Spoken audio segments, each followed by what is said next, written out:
Buenas tardes, inversionistas. El tema de este video va a requerir mucha atención de su parte. Es algo que posiblemente ya estén haciendo sin darse cuenta o que quieran empezar a hacer, y se trata de la gestión de riesgo.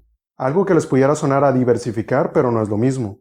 De hecho, la diversificación es un método para gestionar el riesgo. Para poder entender la gestión de riesgo, primero es necesario saber que existen diferentes riesgos en las inversiones, que al final de cuentas pueden desembocar en una pérdida total o parcial de capital o de rendimiento. Aclaro que no mencionaré todos los riesgos, dado que no estoy expuesto a todos ellos, al menos no en gran medida o de forma directa. También considerar que esta gestión de riesgo la realizo siempre con la inversión en valor en mente, un horizonte de inversión a largo plazo que muy probablemente trasciende incluso mi tiempo de vida, y un perfil de inversión defensivo, por decirlo de alguna manera, asumiendo riesgos controlados cuando hay oportunidades, por medio precisamente de la gestión de riesgo. Empezaré con el riesgo de liquidez. Para ser más específicos, empezaré con la falta de liquidez, refiriéndome a nuestras necesidades y no a la liquidez de una nación o empresa como tal. Básicamente aquí se debe considerar qué tanto dinero podríamos necesitar en un momento dado si llegáramos a tener alguna emergencia o imprevisto. Muchas personas para esto suelen abrir una cuenta de ahorro solamente, y aunque no genere rendimientos, ahí mantienen su fondo de emergencia, por darle algún nombre. Sin embargo, eso erosiona nuestro dinero por causa y efecto de la inflación. Lo que yo hago en este caso para la parte de inversiones en deuda es mantener inversiones que podríamos considerar a la vista o de disponibilidad inmediata, como por ejemplo bondía de CETES directo. También en últimos años he usado dinero creciente de Santander, dado que logro obtener con ellos el 4% anual, que si bien es un porcentaje muy bajo, lo uso básicamente como cuenta eje y además sé que ese dinero puedo exigirlo de vuelta en cualquier momento. También tengo posiciones en CETES a un año principalmente, y lo hago dado que existe un mercado secundario en el cual puedo vender esos instrumentos de manera anticipada y así obtener mayor liquidez, en caso de que fuera necesario. El resto de inversiones a plazos forzosos de corto plazo las marco como no reinvertir ni capital ni intereses, para poder en el momento de vencimiento determinar si voy a seguir invirtiendo ahí mismo o en otro lado, y también para poder contar con ese flujo de efectivo por si fuera necesario al vencimiento del instrumento. En cuanto a largo plazo, hablando en específico de bonos, lo ideal la verdad es no llegar hasta este extremo, para no tener que venderlos. Sin embargo, también hay un mercado secundario que me pudiera proveer de liquidez si fuera necesario. Pero en este caso, dependiendo de la situación del mercado, podría incluso haber minusvalías. En cuanto a la renta variable, acciones en específico, sería la última alternativa y consideraría ser únicamente un balanceo anticipado. Y eso ya forma parte de mi estrategia de inversión general. Con ese rebalanceo buscaría un poco de liquidez, deshaciéndome de algunas acciones, ya sea con minusvalía o con plusvalía. Eso dependerá de la situación particular de mi portafolio, del mercado y de mis necesidades. Generalmente estos rebalanceos van muy de la mano con las condiciones del mercado y prácticamente todas las inversiones han significado una compra, ya que no he necesitado obtener liquidez, al menos no hasta ahora. Sin embargo, en una situación de extrema necesidad y al haber tomado ya mi capital de instrumentos de deuda, no me va a quedar más opción que recurrir a estas inversiones para obtener liquidez. Sin embargo, repito, esa sería mi última opción. Pero aun cuando sea mi última opción o su última opción si fuera el caso, siempre debemos recordar, sobre todo en momentos de extrema necesidad, que si en algún momento por temas de salud principalmente debemos disponer de todo nuestro capital, pues ni hablar. No podemos ni debemos anteponer el dinero por sobre la integridad de algún miembro de nuestro núcleo familiar, incluidos nosotros mismos. Eso es algo que debemos de tener muy claro en todo momento. Y también hay que considerar que de no tener liquidez, podrían incluso verse en la necesidad de caer en deudas con tal precisamente de obtener liquidez. Así que la gestión de riesgo en este punto es sumamente importante. En cuanto al riesgo de liquidez de una empresa, ya haré mención de ello un poco más adelante.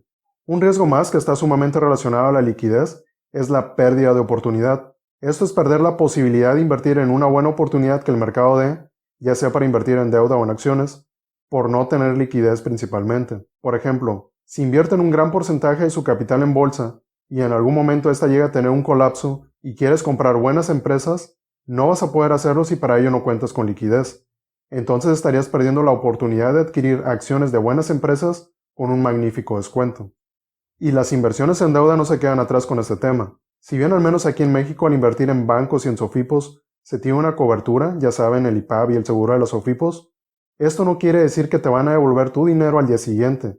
Si en un momento dado el impago se da al vencimiento, tendrás que esperar un poco para obtener tu dinero o parte de él si es que rebasaste el límite de la cobertura, y tal vez sí te vayan a compensar la inflación, hasta por el tiempo que demoren en reintegrarte el capital. Pero si durante ese periodo de tiempo contabas con esa liquidez al final del plazo del instrumento, bueno, pues ya no lo tendrás hasta unos cuantos días, semanas o incluso meses después, siempre y cuando, lo recuerdo, no hayan sobrepasado el límite de la cobertura, y también considerando que las leyes o reformas no hagan cambiar en el futuro la operación de estos respaldos, que bajo ciertas circunstancias muy críticas sí pudiera pasar. Ahora tenemos otro riesgo, los tipos de interés, que pueden subir o bajar de acuerdo a una política monetaria. Aquí básicamente entra mi estrategia de inversión en deuda, la de CETES directo y la complementaria a esta, que en resumen, y solo en resumen porque conlleva todo un proceso de toma de decisiones, buscan invertir en instrumentos que se vean inmediatamente afectados por los tipos de interés, cuando las tasas van a la alza. Después toca analizar cautelosamente las condiciones de la economía para intentar ver el punto de inflexión en donde las tasas comiencen a ser recortadas, para entonces sí invertir a mayores plazos, hablando en específico de bonos, que también requieren un análisis minucioso para poder comprarlos. El proceso de recortes lo acompaño con CETES y nuevamente se intentará ver un nuevo punto de inflexión en donde ahora sucederá lo inverso y las tasas comenzarán a subir nuevamente y se repite todo el proceso para situaciones normales de la economía. Ya en una deflación o hiperinflación tendría que hacer muchos ajustes, pero la verdad, siguiendo mi estrategia de inversión en deuda, estoy prácticamente cubierto. Nótese que hace un momento dije intentar ver los puntos de inflexión, ya que no será posible saber al 100% cuándo se presentarán estos momentos en donde las tasas dejen de subir y comiencen una etapa de recortes o viceversa. Como punto adicional, que ya veré más a fondo en otro video, en donde explique mi estrategia complementaria a la de CETES directo, en cuanto a la deuda bancaria y de SOFIPOS, la voy usando solo para buscar llegar a mi rendimiento objetivo en deuda, asumiendo un poco más o menos riesgo según se requiera, y según me pueda permitir de acuerdo a las condiciones de la economía en general. De este tema de los riesgos de tipo de interés para las inversiones en acciones, no considero directamente ese factor, ya que eso lo reviso con los ratios de liquidez y deuda de la compañía, para ver cómo podría afectar un alza o beneficiar una baja de los tipos de interés. Así que de cierta forma cubro esa parte desde el momento en que decido comprar acciones, excepto para empresas como bancos. Ahí ya es una historia completamente diferente y no solo habrá que prestar atención a su deuda, ya que a estos sectores sí le pega de manera positiva o negativa los tipos de interés en sus ingresos. Tampoco considero mucho que digamos los tipos de interés en otros países diferentes a México, ya que la verdad no invierto en deuda extranjera. La única a la cual siempre la tengo a la vista es la de Estados Unidos, pero es más por el tema de la inversión en acciones americanas. Y si llegara a invertir fuertemente en otro país, ahí sí tendría que tener a la vista cuando menos la tasa objetivo de esa otra nación, al igual que para Estados Unidos.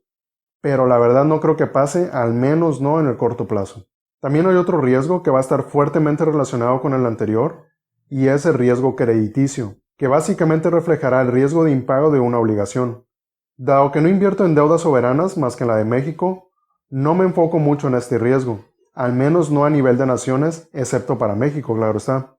Donde sí lo hago, pero desde otra perspectiva, es con las acciones. Al revisar su liquidez, que al final de cuentas se traduce como la capacidad de pago de una obligación a corto plazo, y sus indicadores de deuda general y deuda a largo plazo, para ver qué tan solventes son.